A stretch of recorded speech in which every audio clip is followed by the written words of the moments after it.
दोस्तों ये तो हम सभी जानते हैं कि हमारे सोलर सिस्टम में इस वक्त 8 प्लैनेट्स हैं, जिनमें से प्लैनेट नेपच्यून हमारे सोलर सिस्टम का सबसे आखिरी वाला प्लैनेट है। अब बहुत से लोग ये भी सोच सकते हैं कि प्लैनेट नेपच्यून सबसे आखिरी है तो इसीलिए शायद ये सबसे ठंडा प्लैनेट होगा, लेकिन दोस्तों ऐसा बिल्कुल भी नहीं है। प्लैनेट नेपच्यून से ज्यादा ठंडा प्लैनेट यूरेनस है, जो कि हमारे सोलर सिस्टम का 7वां प्लैनेट है। और दोस्तों जैसे कि मैंने अपनी यूरेनस वाली वीडियो में बताया था कि यूरेनस पर हीरों की बारिश भी होती है, तो ठीक ऐसे ही नेपच्यून पर भी हीरों की बारिश होती है। और नेपच्यून के भी कुछ राज इतने ज्यादा भयानक हैं जिनको सुनने के बाद कोई भी इंसान डर जाए। तो जी हाँ दोस्तों, आज की ये वीडियो प्लैनेट नेपच्यून को स्टडी करके बनाई गई है। इस वीडियो के अंदर हम नेपच्यून के बारे में ज्यादा से ज्यादा जानने की कोशिश करेंगे और साथ ही साथ नेपच्यून के कुछ अमेजिंग फैक्ट्स को भी डिस्कस करेंगे। तो वीडियो बहुत ज्यादा इंटरेस्टिंग होगा, इसीलिए इसको एंड तक देखते रहना। मैं हूँ अब्दुल हन्नान और आप देख रहे हैं आपका अपना चैनल इन्फो फैमिली। तो दोस्तों ये उस वक्त की बात है जिस वक्त हमारे सोलर सिस्टम में सिर्फ 7 प्लैनेट्स हुआ करते थे, यानी कि यूरेनस हमारे सोलर सिस्टम का सबसे आखिरी प्लैनेट था।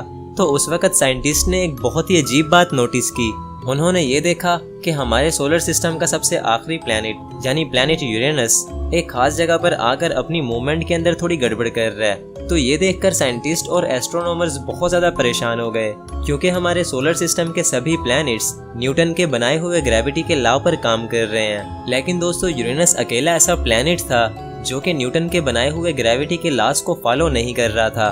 वो एक खास जगह पर आकर अपनी मूवमेंट को बदल रहा था। तो ये सब देखने के बाद कुछ साइंटिस्ट ने ये भी कहना शुरू कर दिया कि शायद न्यूटन के लॉज ही गलत हैं। यूरेनस की इन अजीबोगरीब हरकतों ने पूरी साइंटिफिक कम्युनिटी की तवज्जो अपनी तरफ खींच ली और फिर दुनिया भर के साइंटिस्ट ने यूरेनस को स्टडी करना शुरू कर दिया। और उनमें से एक साइंटिस्ट उर्बेन लेवेरियर भी थे, जो कि यूरेनस को दिन रात स्टडी कर रहे थे। वो ये बात समझ चुके थे कि न्यूटन के बनाए हुए ग्रेविटी के लॉज में कोई भी गलती नहीं है, तो फिर यूरेनस की इस अजीबोगरीब हरकत के पीछे जरूर कोई ना कोई राज छुपा है। तो उसी राज का पता लगाने के लिए उन्होंने यूरेनस को दिन रात स्टडी करना शुरू कर दिया। उन्हें शक था कि जिस जगह पर यूरेनस अपनी मूवमेंट को बदलता है उस जगह पर जरूर कोई ना कोई प्लैनेट या फिर कोई बड़ा स्टार मौजूद है जिसकी ग्रेविटी से यूरेनस इधर उधर हो रहा है। तो इसी सब के चलते उर्बेन एक रात एक बहुत ही गहरी सोच में चले जाते हैं। वो अपने हाथ में एक पेपर और पेन पकड़ लेते हैं और फिर कुछ मैथमेटिकल कैलकुलेशन करने के लिए बैठ जाते हैं। जब बहुत सारा टाइम गुजरने के बाद उनकी ये कैलकुलेशन खत्म होती है तो वो यूरेनस के पास एक छोटा सा पॉइंट बना देते हैं और बोलते हैं कि इस पॉइंट पर जरूर कोई बड़ा प्लैनेट छुपा हुआ है जिसका साइज भी यूरेनस जितना है। और फिर जब उन्होंने अपनी ये कैलकुलेशन साइंटिफिक कम्युनिटी के सामने रखी तो पहले तो उनका अच्छा खासा मजाक बनाया गया, क्योंकि यूरेनस के इर्द गिर्द उस वक्त कोई भी प्लैनेट मौजूद नहीं था। लेकिन जब उनकी कैलकुलेशन को ऑब्जर्व किया गया तो ठीक उसी पॉइंट पर जहां उर्बेन ने बताया था वहां एक बहुत ही बड़ा नीला प्लैनेट देखा गया। और जब उस प्लैनेट का मास और साइज कैलकुलेट किया गया तो ये पता चला कि उस प्लैनेट का मास और साइज भी लगभग यूरेनस के ही जितना है, यानी कि उर्बेन की वो कैलकुलेशन बिल्कुल सही थी। तो दोस्तों सोलर सिस्टम का अब 8वां प्लैनेट डिस्कवर हो चुका था जिसका नाम नेपच्यून रखा गया, जो कि एक रोमन देवता के नाम पर रखा गया था। और नेपच्यून हमारे सोलर सिस्टम का वाहिद ऐसा प्लैनेट है जिसको बगैर किसी टेलीस्कोप या फिर स्पेस क्राफ्ट के सिर्फ एक मैथमेटिकल कैलकुलेशन से डिस्कवर किया गया था, जो कि सुनने में काफी इंटरेस्टिंग लगता है। तो दोस्तों ये तो हो गई बात नेपच्यून के डिस्कवर होने की। अब हम जान लेते हैं कि नेपच्यून कैसा है और इसमें कैसे कैसे राज छुपे हैं। तो दोस्तों जैसे कि हम जानते हैं कि नेपच्यून हमारे सोलर सिस्टम का सबसे आखिरी प्लैनेट है, जो कि सूरज से 30 एस्ट्रोनॉमिकल यूनिट्स या फिर सूरज और जमीन से 30 गुना ज्यादा फासले पर मौजूद है, जिसका फासला सूरज से 5 बिलियन यानी 5 अरब किलोमीटर की दूरी पर है। और ये इतना ज्यादा है कि अगर एक स्पेस क्राफ्ट को अर्थ से नेपच्यून पर भेजा जाए तो स्पेस क्राफ्ट को नेपच्यून तक पहुंचने में पूरे 12 साल लग जाएंगे। यानी मान लो कि आप नेपच्यून पर जाना चाहते हो और आपकी उम्र अभी सिर्फ 20 साल है, तो जब तक आप नेपच्यून पर पहुंचोगे तो आपकी उम्र 32 साल हो चुकी होगी। और फिर अगर आप नेपच्यून का राउंड काट कर अर्थ पर वापस आओगे तो आपको 12 साल और लग जाएंगे। यानी जब आप नेपच्यून जाकर अर्थ पर वापस आओगे तो आपकी उम्र पूरे 44 साल यानी 44 ईयर्स हो जाएगी। तो दोस्तों वैसे तो आज तक नेपच्यून पर कोई नहीं गया, लेकिन नासा का एक स्पेस क्राफ्ट जिसका नाम वोयेजर 2 था। वो पहला ऐसा स्पेसक्राफ्ट था जो कि उड़ते उड़ते नेपच्यून तक पहुंच गया था। वोयेजर 2 1989 में नेपच्यून के सबसे करीब जाने वाला पहला स्पेसक्राफ्ट था और उसको नेपच्यून तक पहुंचने में पूरे 12 साल लग गए थे। वोयेजर 2 नेपच्यून के आसपास पूरे 4 महीने तक उड़ता रहा और इन 4 महीनों में उसने नेपच्यून की बहुत सारी इंफॉर्मेशन कलेक्ट की। जैसे कि दोस्तों सैटर्न और यूरेनस की तरह नेपच्यून के इर्द गिर्द भी 5 रिंग्स हैं जो कि बहुत ज्यादा धुंधली दिखाई देती हैं। हमारी अर्थ का सिर्फ एक चांद है, लेकिन नेपच्यून के पूरे 14 चांद हैं, जिनमें से कुछ चांद बर्फ के बने हुए हैं और उनमें से जो सबसे अजीब चांद है वो ट्राइटन है। दोस्तों ट्राइटन नेपच्यून का सबसे बड़ा चांद है जो कि किसी मिस्ट्री से कम नहीं है। ट्राइटन नेपच्यून का अकेला ऐसा चांद है जो कि रेट्रोग्रेड ऑर्बिट में मूव करता है, यानी जिस डायरेक्शन में नेपच्यून मूव करता है ट्राइटन उसकी उल्टी डायरेक्शन में मूव करता है, जिसे रेट्रोग्रेड ऑर्बिट कहा जाता है। और दोस्तों ऐसा माना जाता है कि ट्राइटन हमारे सोलर सिस्टम की सबसे ठंडी जगह है। ट्राइटन का टेम्परेचर -391 डिग्री फ़ारेनहाइट है जो कि प्लैनेट यूरेनस से भी ज्यादा ठंडा है। और यही वजह है कि ट्राइटन पर जो वोल्केनोज हैं उनके अंदर से लावा नहीं बल्कि बर्फ निकलती है, जो कि सुनने में काफी इंटरेस्टिंग बात तो है ही, लेकिन थोड़ी डरा देने वाली भी है। वो इसलिए कि अपनी यूरेनस वाली वीडियो के अंदर मैंने बताया था कि अगर आप यूरेनस की हवा के अंदर अपना हाथ खोलकर लहरा दोगे तो आपका हाथ जमकर वहीं पर पत्थर बन जाएगा और फिर ब्लड फ्लो ना होने की वजह से आपका हाथ काटना पड़ जाएगा।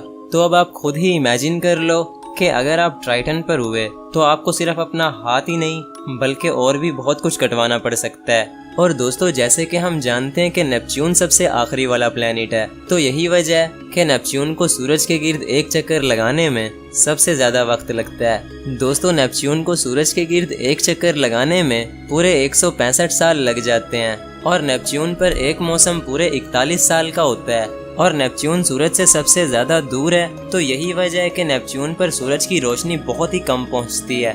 दोपहर के वक्त भी नेपच्यून पर सबसे ज्यादा रोशनी इतनी होती है जितनी कि हमारी अर्थ पर सूरज डूब जाने के बाद हल्की सी रोशनी बचती है। यानी ऐसा समझ लो कि नेपच्यून एक अंधेरी घाटी है जहां रोशनी ना होने के बराबर है। और दोस्तों अब अगर बात की जाए नेपच्यून पर लैंड होने की, तो इसका जवाब है कि हम कभी भी नेपच्यून पर लैंड नहीं कर सकते और इसकी 2 मेन रीजंस हैं। पहली रीजन ये है कि नेपच्यून एक गैस प्लेनेट है और दूसरी रीजन ये है कि नेपच्यून पर हमारे सोलर सिस्टम के सबसे बड़े तूफान आते हैं जो कि कुछ हफ्तों से लेकर कई 100 सालों तक रहते हैं। अब अगर हम डिस्कस करें पहली रीजन को, तो मैं आपको बताता चलूं कि हमारे सोलर सिस्टम में 4 रॉक प्लैनेट्स हैं और 4 गैस प्लैनेट्स हैं। रॉक प्लैनेट्स वो होते हैं जो कि काफी पथरीले होते हैं, उन पर लैंड करने के लिए एक प्रॉपर सरफेस होती है।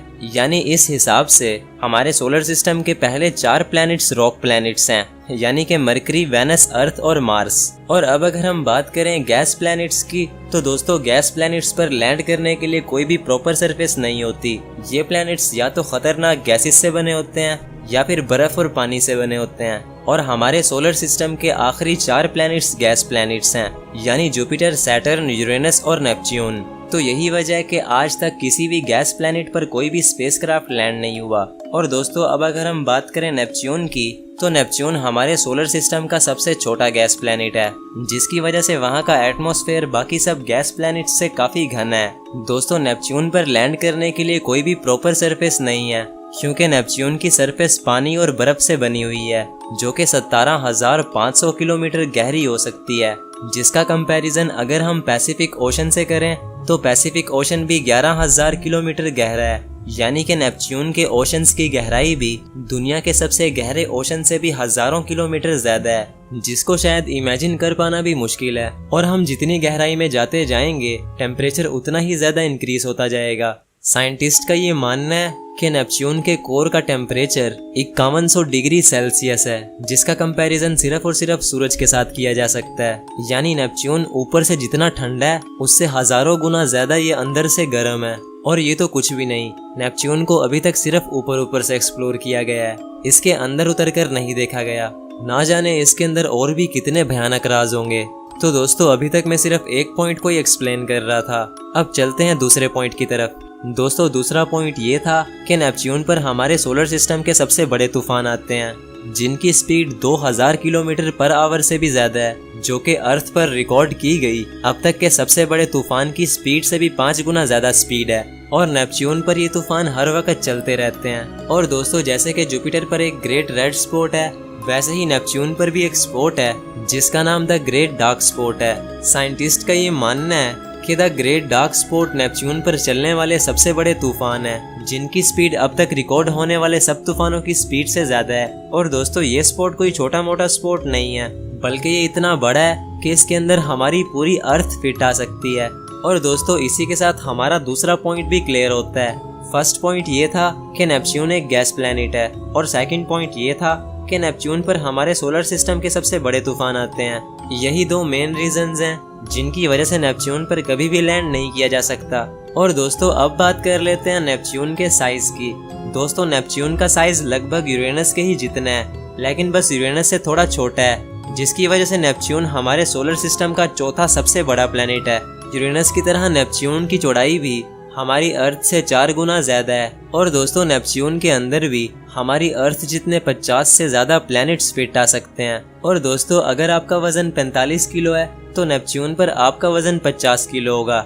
यानी नेपच्यून पहला ऐसा गैस प्लैनेट है जिसका ग्रेविटेशनल पुल अर्थ से बहुत ज्यादा सिमिलर है। और दोस्तों, जैसे कि अर्थ पर एक दिन 24 घंटे का होता है, तो वहीं अगर हम बात करें नेपच्यून की, तो नेपच्यून पर एक दिन सिर्फ 16 घंटे का है। यानी कि नेपच्यून की रोटेशन अर्थ से काफी ज्यादा फास्ट है। और दोस्तों, अब अगर बात की जाए नेपच्यून के कलर की, तो नेपच्यून का कलर ब्लू है। तो अब आप जरूर ये सोच रहे होंगे कि नेपच्यून का ये ब्लू कलर या तो उसके ठंडा होने की वजह से है या फिर वहाँ पर मौजूद पानी की वजह से है। लेकिन दोस्तों, ऐसा बिल्कुल भी नहीं है। नेपच्यून का ये blue colour actually methane gas की वजह से है। नेपच्यून पर मेथेन गैस बहुत ही ज्यादा है, जो कि सूरज से आने वाली लाल रोशनी को अब्सॉर्ब कर लेती है और फिर नीली रोशनी को रिफ्लेक्ट करती है। यही वजह है कि नेपच्यून ब्लू कलर का नजर आता है। और नेपच्यून को द ब्लू प्लैनेट यानी नीला सैयारा या फिर नीला ग्रह भी कहा जाता है। और दोस्तों, जैसे कि यूरेनस पर हीरों की बारिश होती है, ठीक वैसे ही नेपच्यून पर भी हीरों की बारिश होती है, क्योंकि नेपच्यून के अंदर भी हाई प्रेशर पाया जाता है। और जैसे कि मैंने वीडियो के शुरू में बताया था कि इस नीले प्लैनेट को उर्बेन ले वेरियर ने मैथ्स के फार्मूलाज की वजह से ढूंढा था। लेकिन यहाँ कहानी में ट्विस्ट ये है कि उर्बेन पहले इंसान नहीं थे जिन्होंने नेपच्यून को डिस्कवर किया। उर्बेन से भी पहले एक इंसान ने नेपच्यून को देख लिया था, और वो इंसान और कोई नहीं बल्कि टेलीस्कोप के इन्वेंटर और एक बहुत ही मशहूर एस्ट्रोनॉमर गैलीलियो थे। गैलीलियो ने 1613 में ही नेपच्यून को देख लिया था, लेकिन उन्हें लगा शायद ये कोई स्टार है, क्योंकि नेपच्यून अर्थ से बहुत ज़्यादा दूर था और उस टाइम पर कोई ख़ास टेक्नोलॉजी भी नहीं थी। तो गैलीलियो ने अपनी बहुत सारी ड्राइंग्स में नेपच्यून को ड्रॉ किया था, लेकिन एक स्टार के तौर पर। तो दोस्तों, ये थी डॉक्यूमेंट्री द ब्लू प्लैनेट की, यानी कि प्लैनेट नेपच्यून की। आज तक सिर्फ एक स्पेस क्राफ्ट ही नेपच्यून के करीब गया है, यानी कि नेपच्यून को अभी तक सही से स्टडी नहीं किया जा सका। हो सकता है इस ब्लू प्लैनेट के अंदर अभी भी बहुत से राज छुपे हों जो कि डिस्कवर होने का इंतजार कर रहे हों। तो बस इसी के साथ साथ आज का हमारा ये वीडियो खत्म होता है। ये वीडियो बहुत ज्यादा रिसर्च और मेहनत के बाद बनाया गया है, तो इसीलिए इसको एक लाइक जरूर करना। और रुको, लेफ्ट पर प्लैनेट यूरेनस का वीडियो है और राइट पर प्लैनेट मार्स का। इन दोनों में से किसी भी एक वीडियो पर क्लिक कर लो। तो मैं मिलता हूँ आपसे किसी नेक्स्ट वीडियो में, तब तक के लिए अल्लाह हाफिज।